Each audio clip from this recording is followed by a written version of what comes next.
చలో అది కూడా అయిపోయింది. సిగ్నల్ టీవీలో వేములవాడకి వెళ్ళినప్పుడు ముఖ్యమంత్రి గారు తాతిష్ట నుంచి లంచ్ బాక్స్ తెచ్చుకున్నారంట. ఒక ప్లేట్ వచ్చేసి 32,000 అంట.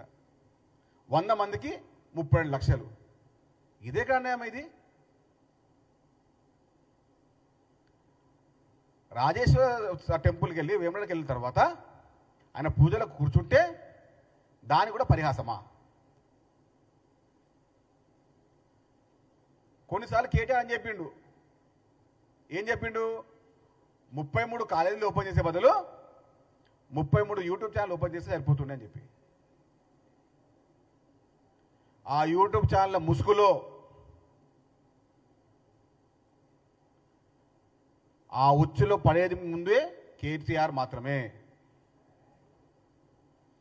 ఎవరినైతే పెట్టుకొని మీరు మళ్ళీ రాజ్యానికి రావాలనుకుంటారో ఆ ఉచ్చులో పడేది మీరు మాత్రమే.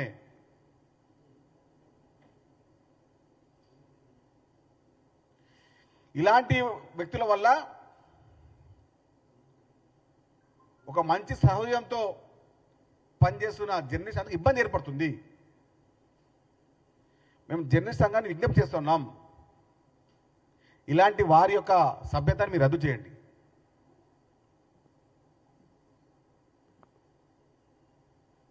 కొంతమంది తమకు తామే స్వయం ప్రకటితంగా మేము జర్నలిస్ట్ చెప్పుకుంటున్నారు.